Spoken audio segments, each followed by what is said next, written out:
Assalamualaikum warahmatullahi taala wabarakatuh. Kwanza kabisa nimshukuru Mwenyezi Mungu kwa kuniwezesha na kunipa afya njema mpaka nikahudhuria mahala hapa. Alhamdulillah. Lakini la pili niseme wazi kwamba nimepata furaha sana. Nimepata furaha, nimekuja kuhudhuria nipate baraka tu.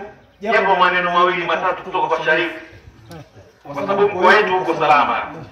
Mkoa uko salama. Akija Sharifu katika sehemu yote najua kuna baraka ndani yake. Kwa hiyo nilifanya mimi namshukuru na ningeomba awe anakuja mara kwa mara tupate hizo baraka zake.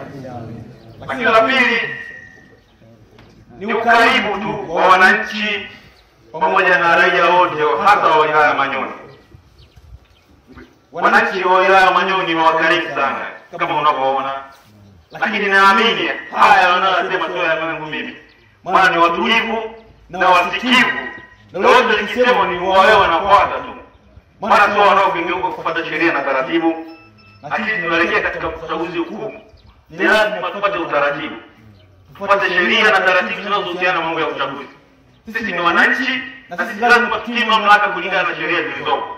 Kwa yote ambaye hata si mamlaka, basi sheria hiyo itachukua mkondo wake kulingana na taratibu ambazo zimewekwa. Kwa hiyo nitoe rai, mimi sio muongeaji sana, nikukaribisha sana Manyoni na karibu sana Manyoni. Asante sana. Sauti ya serikali.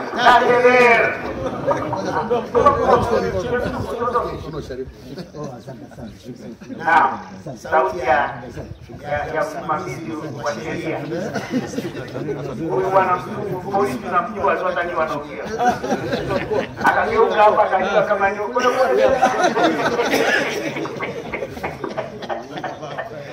Asante sana ndugu wabariki sana.